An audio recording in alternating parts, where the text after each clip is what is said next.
Hello everyone. This tutorial will be going over Onshape's Doorstop here. So today we're going to go into, just like we always do, aaps.onshape.com. I think I'm already signed in, so it might just pop in. As you can see, it is. So what we're going to do today is I've already created the sketch that you're going to use. So you go into Teams, go into All Company Users, and you'll see Doorstop here, just like we had before. There's some existing ones in there. You guys are going to come in here and go into the stack, and we're going to go to Copy Workspace, and instead of this title, we are going to put our names, for example, something like this. It'll create a copy of the workspace. And today what we're going to do is we're going to learn about four kind of key concepts. So drafting, chamfering, shelling, and ribbing. So in this case, drafting is more or less used to angle solid pieces, and you'll see why we would use that or where we would use that a little bit more in the demonstration. Chamfer is more of a safety and aesthetic piece.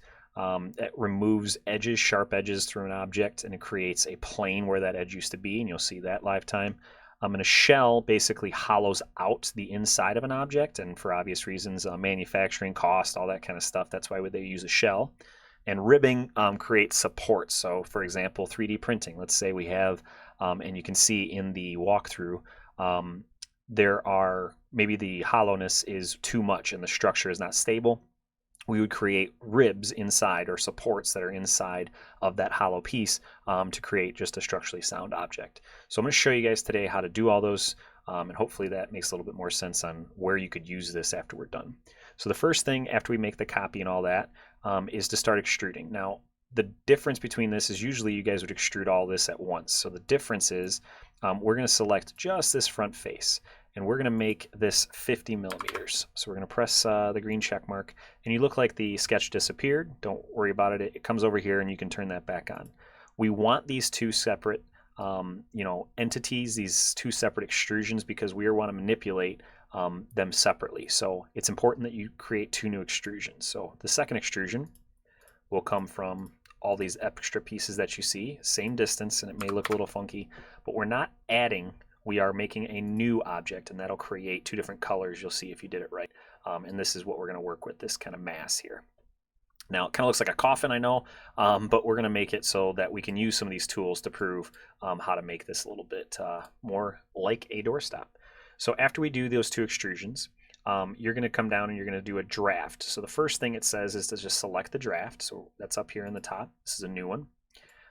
And the neutral is basically a flat surface that is perpendicular to what you want to draft. But in this case, we don't have that option. We don't have something that's perpendicular. The draft is basically going to take this flat piece and angle it up or down. We want to angle it down. And to do that, we need to use what's called a suppress.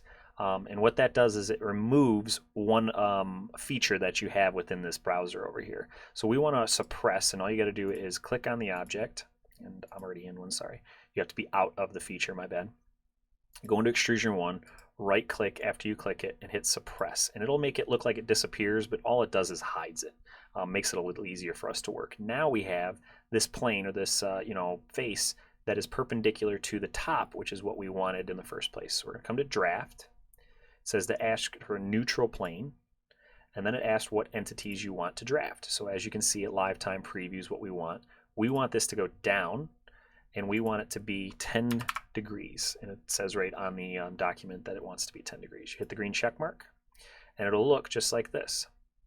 So as you can see, it kind of made this angled cut without having to make another sketch or extruding and all that kind of stuff. It's just a little tedious. So we're going to first, after we're done with all that first draft, we are going to unsuppress, right click over the extrusion and say unsuppress, so we can bring that piece back first off. And then we're going to come in and say select the bottom of the piece. So we're going to do another draft, and we're going to rotate this on the bottom, and we're going to select just any of these bottom pieces. That you see it just selects the whole face itself anyways. And then it says the entities to draft. We want to select this outer piece, and we want to draft these outside faces, and we want them to draft inside. So it says right here draft angle. The angle that you guys want it to be is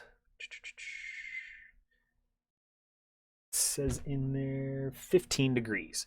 So we're going to drop in here 15, and it'll look either crazy or, the other way. We want it to go in. As you can see, it's cutting in those sides all the way around the part. Now we don't want it obviously to go out. We want it to push in. So we push that to make sure it goes in. After we select the faces, it's 15 degrees. Now you're starting to see a little bit more of a doorstop, and it's starting to come a little bit clearer that it looks more like what it's supposed to. So if we come down here, another command that we're going to use is chamfer. So if you put this in a real door, likely this would start ripping off depending on what material it's going to be. Also, it's depending on what it's going to be made out of. This isn't going to be shoved underneath a door without eventually, deteriorating or ripping apart and all that jazz. So the goal here is to make sure that we can make it safe so that anybody, doesn't get hurt. So basically, we're going to come up here to what we used to use as a fillet, and we're not going to make it round. We're still going to make it using a new plane. So a chamfer is what we're going to use. We select the edge. And if you look at it, it says equal distance. So we want a distance and an angle because we know what angle we want this to be at. And the distance is basically the rise and run kind of distance. So the rise and run, in this case, the distance is 10 millimeters.